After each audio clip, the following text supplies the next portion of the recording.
Alors, on va parler de travail aujourd'hui. Et en parlant de travail, on va aussi parler de culture et on va aussi parler de valeurs.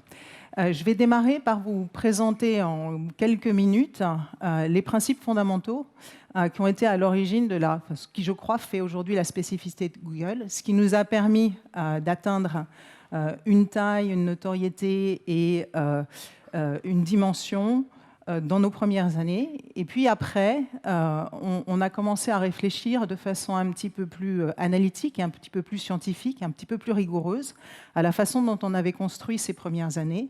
Et à partir de là, on s'est dit, bon, maintenant, il faut qu'on documente ce qu'on a fait, qu'on apporte de la recherche, qu'on apporte des outils, de façon à pouvoir opérer à plus grande échelle et surtout transmettre nos expériences, les partager, pour finalement permettre à d'autres de réitérer et de s'approprier ces nouveaux territoires. Donc on va démarrer avec l'origine, les principes, ce qui nous guide depuis le début, qui sont 3 éléments extrêmement fondamentaux, qui ne coûtent pas un centime et qui fonctionnent. Donc le premier, c'est la mission. Quelle que soit l'activité dans laquelle vous êtes, quelle que soit l'entreprise dans laquelle vous êtes, il est absolument essentiel que vous arriviez à vous référer à quel est l'objet. Et quel est l'objet au-delà de mon travail aujourd'hui, c'est ce pourquoi on est là, en quoi on va impacter le monde, la société, l'objet sur lequel on travaille. Donc la mission de Google, elle est simple, elle est archi connue de tout le monde. C'est d'organiser l'information du monde pour la rendre universellement accessible et utile à tous. Et absolument chaque collaborateur la connaît, la comprend. Et à l'intérieur de ça, à lui de s'organiser, à lui de prendre l'autonomie pour contribuer de sa façon à lui à l'accomplissement de cette mission dans le cadre de ses compétences et de ses possibilités. La deuxième, c'est la transparence. Alors quand on parle de transparence en interne, ça veut dire libre accès à l'information, ça veut dire le plus d'honnêteté possible dans tous les sujets. C'est-à-dire qu'il n'y a pas de sujet tabou en interne, il y en a en externe, mais il n'y a pas de sujet tabou en interne. Il y a des sujets dont on parle, il y a les sujets dont on doit discuter, même quand ils sont difficiles, et il y a des décisions qu'on doit incarner.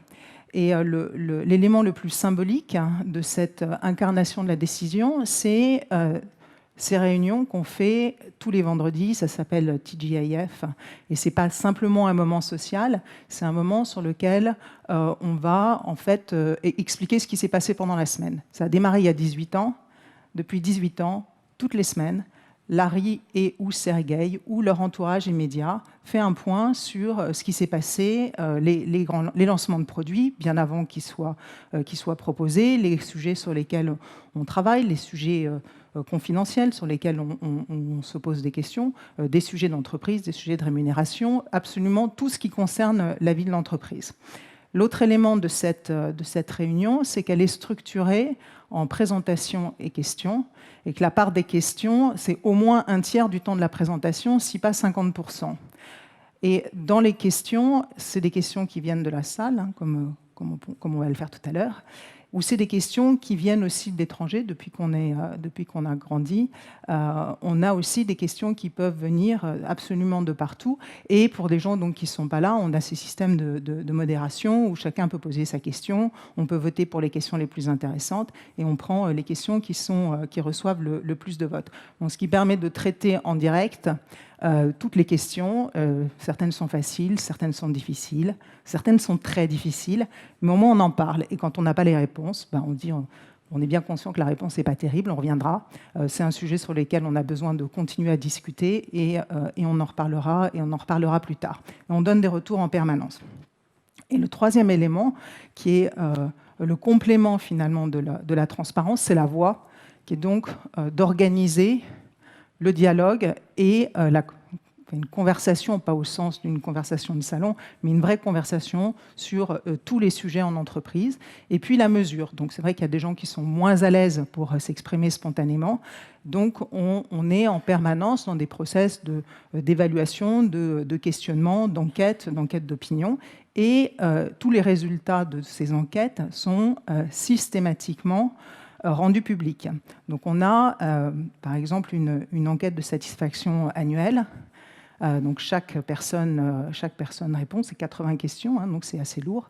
Et par division, les résultats sont accessibles sur un site, donc on peut aussi savoir quel département a quel type de taux de satisfaction, sur quelle question, etc. Et puis je reviendrai plus tard sur d'autres outils, mais dès qu'on fait des enquêtes, on publie les résultats et on bâtit des plans d'action à partir de ces résultats. Donc ces 3 éléments sont vraiment à l'origine de ce qui a fait, je pense, la spécificité de Google. Il ne faut pas oublier, ça fait 18 ans. Il y a 18 ans, ce n'était pas si fréquent. Aujourd'hui, ça se fait de plus en plus. Mais on a vraiment réussi à constituer une entreprise qui fait aujourd'hui 60 000 personnes. Et ces principes-là qui existaient quand il y avait 60 personnes continuent d'exister maintenant qu'on est 60 000, présents sur tous les continents, avec des cultures extrêmement différentes et des profils extrêmement différents. Et tout ça continue de fonctionner.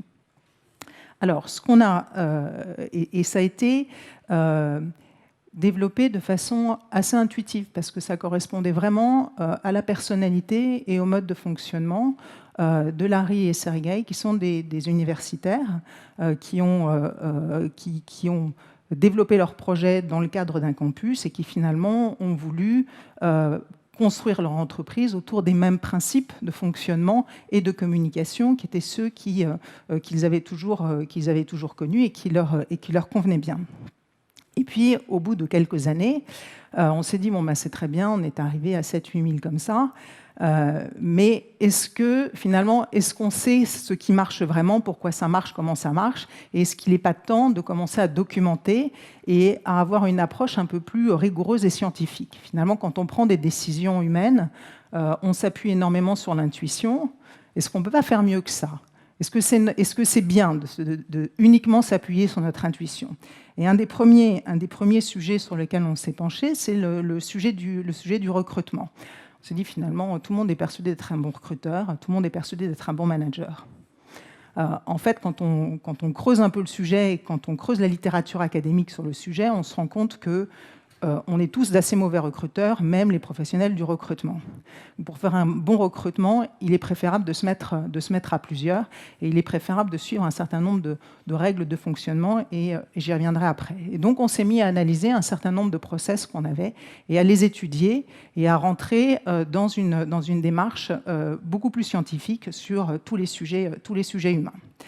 Alors, en faisant ce travail, au cours des 6-7 dernières années, on a vraiment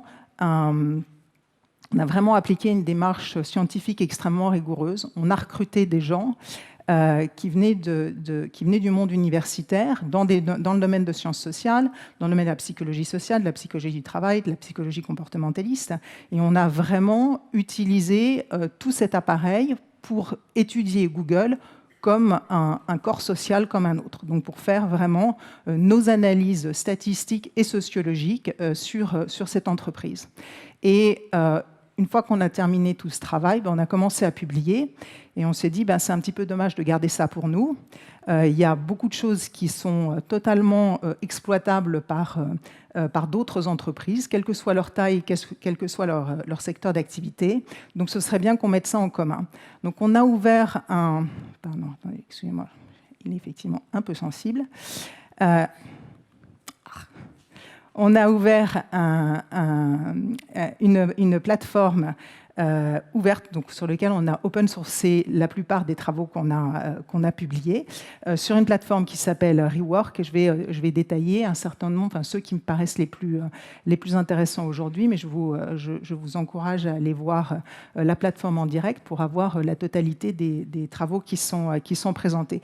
Alors l'intérêt de cette plateforme, c'est qu'effectivement, il va y avoir tous les outils qu'on a développés sur les domaines sur lesquels nous avons travaillé, mais de plus en plus, ça s'enrichit aussi de contributions d'autres entreprises dans d'autres domaines. Alors, jusqu'à présent, c'est essentiellement des entreprises américaines, mais ce n'est pas forcément des grosses entreprises. Et on va enrichir aussi ce site de contributions sur toutes les démarches qui nous paraissent innovantes et aller dans le même sens que celui dans lequel on souhaite aller, qui est au final, de renforcer l'engagement des collaborateurs en entreprise. On pense qu'on ne peut pas continuer à vivre dans un monde où seulement 13% des salariés sont engagés. C'est un chiffre 2013, Gallup. Ce n'est pas un sondage Google, c'est un sondage Gallup. Il n'y a aujourd'hui que 13% des gens qui sont engagés dans leur travail en entreprise. Donc il faut absolument qu'on arrive à augmenter ce chiffre. Alors, qu'est-ce qu'il y a et de quoi on parle dans Rework et qu'est-ce qui peut être utile aujourd'hui pour d'autres entreprises. Alors, on a classifié dans quatre domaines. Recrutement, les managers, People Analytics, dont je vous parlerai, qui est vraiment une spécificité Google, qui est vraiment d'utiliser la donnée humaine et sociale pour constamment améliorer l'offre RH dans une entreprise ou dans un secteur donné. Et le dernier volet qui s'appelle Unbiasing, qui est vraiment de regarder quels sont les biais, avec quels biais inconscients on arrive au travail, quels sont ceux sur lesquels on peut influer de façon à changer et influer l'environnement dans lequel on évolue. Alors le premier volet dont je vais vous parler, c'est le recrutement. Peut-être que certains d'entre vous ont entendu parler de la difficulté à entrer chez Google. Il y a probablement des légendes autour de 20-30 entretiens. Pas qu'une légende. Il y a une dizaine d'années, il n'était pas rare de passer 10 à 15 entretiens pour entrer chez Google. Alors ça partait d'une intuition qui était bonne, qui est c'est extrêmement difficile de faire du recrutement tout seul, puisqu'en fait toutes les études montrent que quand on voit un candidat, en fait on prend sa décision dans les 2-3 premières secondes, peut-être 4 ou 5, et le reste du temps est passé en fait à valider cette première impression, qui n'est pas forcément mauvaise, mais ça n'est jamais qu'une impression. Donc le premier truc, c'était de se dire une personne pour recruter, c'est pas suffisant, il en faut plusieurs. Et alors du coup, là, c'était non seulement plusieurs, mais c'était un nombre infini. Ah, et s'il pouvait voir machin, et s'il pouvait voir truc, et il est tellement bien ce candidat, tu devrais le voir, etc. Et j'ai pas de poste pour lui, mais il a l'air vachement bien, donc ce serait bien qu'on le voit, qu'il voit aussi telle personne. Donc on avait des processus qui n'en finissaient pas. Et à un moment donné, on s'est dit, non mais c'est pas possible, on ne peut pas continuer à passer un temps pareil à passer des entretiens. Et puis l'expérience candidat est quand même parfois un peu pénible. Et puis effectivement, de temps en temps, on perdait aussi des candidats en cours de route parce que ça devenait vraiment un parcours d'obstacles un petit peu éprouvant. Et donc, on s'est mis à analyser le sujet et se dire finalement à partir de quel moment l'entretien supplémentaire perd de sa valeur. Et sur les recherches qu'on a faites, on s'est rendu compte que en fait, jusqu'à 4 entretiens, ça va, on arrive à avoir on a des éléments nouveaux. Et le 5e, en général, ne fait que confirmer ce qu'un des 4 premiers a dit. Donc on s'est dit, OK, donc maintenant on va s'en tenir à la règle des 4 entretiens. Donc on passe 4 entretiens pour entrer chez Google. Et ces 4 entretiens sont faits de façon extrêmement structurée, c'est-à-dire que les 4 personnes qui vous interviewent vont évaluer les mêmes compétences, mais chacun avec leur propre filtre, leur propre histoire, leur propre sensibilité, leur propre intuition, leur propre personnalité. En revanche, la structure de l'entretien est super rigoureuse. Et ça, on part du principe que dans une entreprise, c'est la chose la plus importante que vous faites au plan RH, c'est les décisions de recrutement.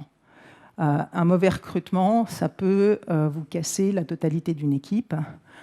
C'est compliqué à gérer sur le long terme. Donc rien, et surtout quand on démarre, rien n'est plus important que la qualité du recrutement.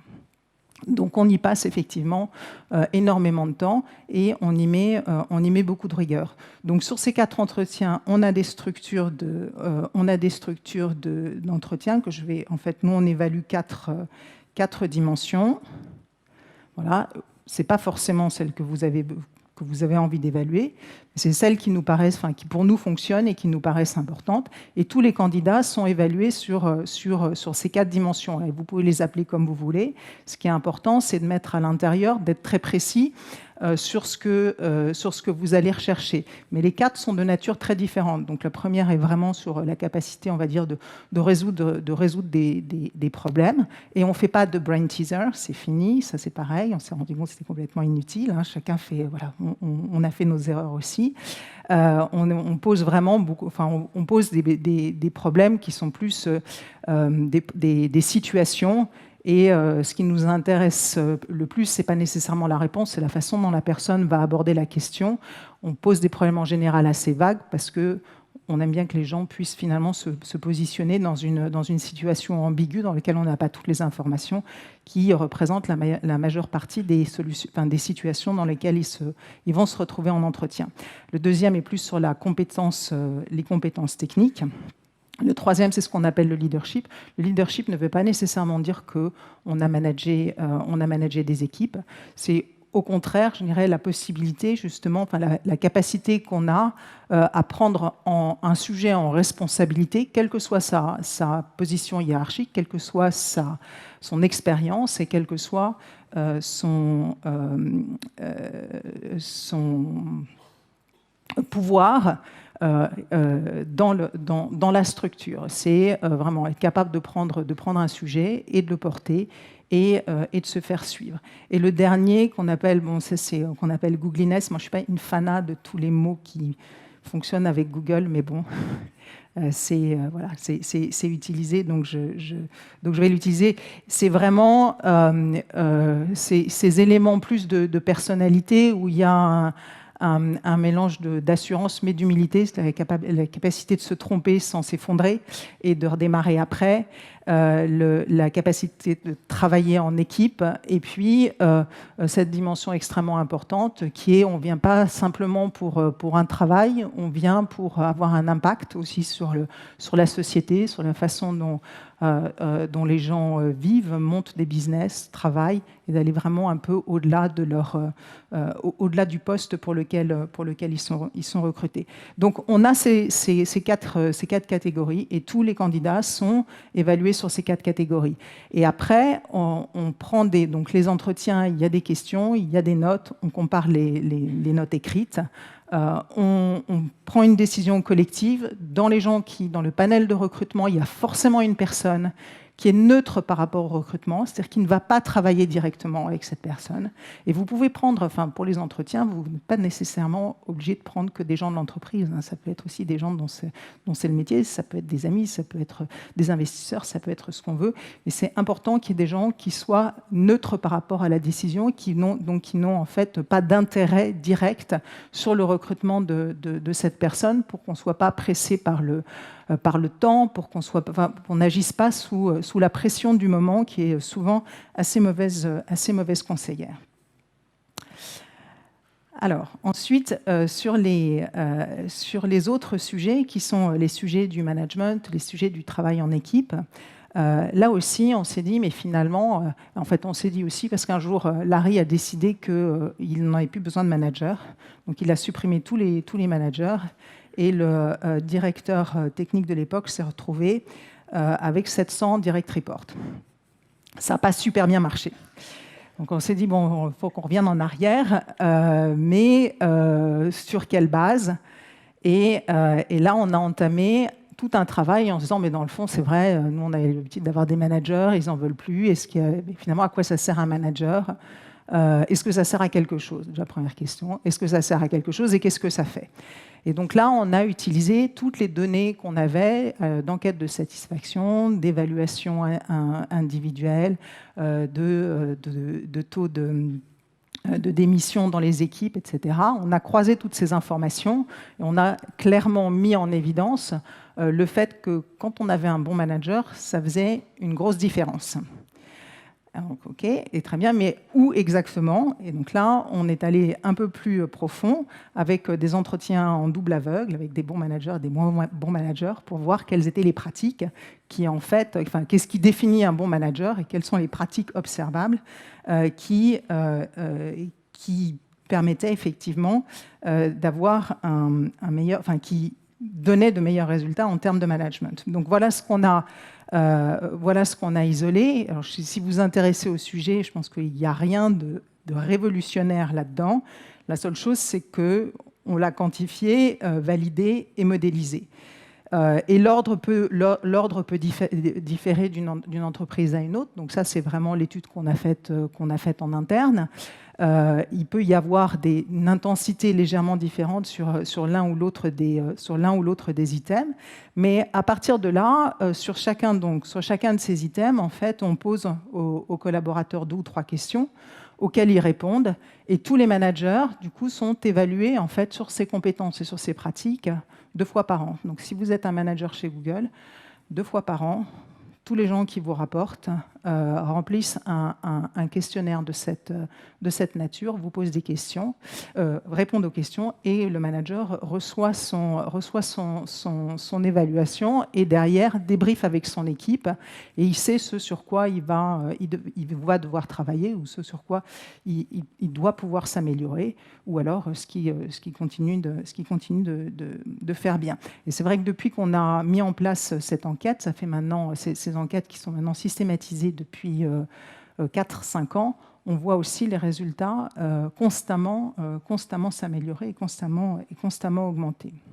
Donc voilà. Plus récemment, et je ne vais pas le détailler plus, vous le trouverez sur le site si ça vous intéresse. Plus récemment, on a aussi travaillé sur les besoins de l'équipe en disant bon, ben, les managers c'est bien, mais très souvent aussi on travaille sur des équipes virtuelles ou des équipes projets. Et finalement, est-ce qu'il y a moyen de qualifier comment est-ce qu'on peut constituer la meilleure équipe possible? Donc de nouveau, on est reparti avec nos entretiens, nos enquêtes, nos évaluations, nos corrélations. Et le résultat de l'enquête, c'est la hiérarchie en fait. Ce qui est le plus important de la composition de l'équipe, c'est moins qui est dans l'équipe que la façon dont les membres de l'équipe travaillent ensemble. Donc ça ne sert à rien de mettre les meilleurs entre guillemets, ou ceux qui sont estampillés comme étant les meilleurs, si les relations ne sont pas suffisamment bonnes. Et par relations suffisamment bonnes, c'est assez précis. Le point le plus important, c'est ce qu'on appelle la sécurité psychologique. La sécurité psychologique, ça veut dire que tout le monde sent qu'il a une voix et qu'il peut poser une question et qu'il peut dire un truc et qu'il n'a pas peur de poser les questions et qu'il n'a pas peur de dire ce qu'il pense à un moment donné. C'est vraiment la qualité du dialogue et de la confiance à l'intérieur de l'équipe. C'est que chacun se sente autorisé à donner son opinion. C'est le truc le plus important. Voilà. Après, il y a la confiance et l'interrelation. C'est si je demande à quelqu'un de faire quelque chose, je sais que cette personne va le faire pour moi. Donc, c'est vraiment la nature du... je peux compter sur les autres. Troisième, c'est la clarté et la structure des objectifs. C'est on sait ce sur quoi on travaille, pourquoi on le fait, comment on le fait, et qui est responsable de quoi. Quatrième, c'est le sens.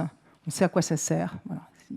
Et le cinquième, l'impact au final, de quelle façon ça impacte la stratégie de l'entreprise. Voilà. Donc ça, ce sont 2 exemples, enfin 3 même,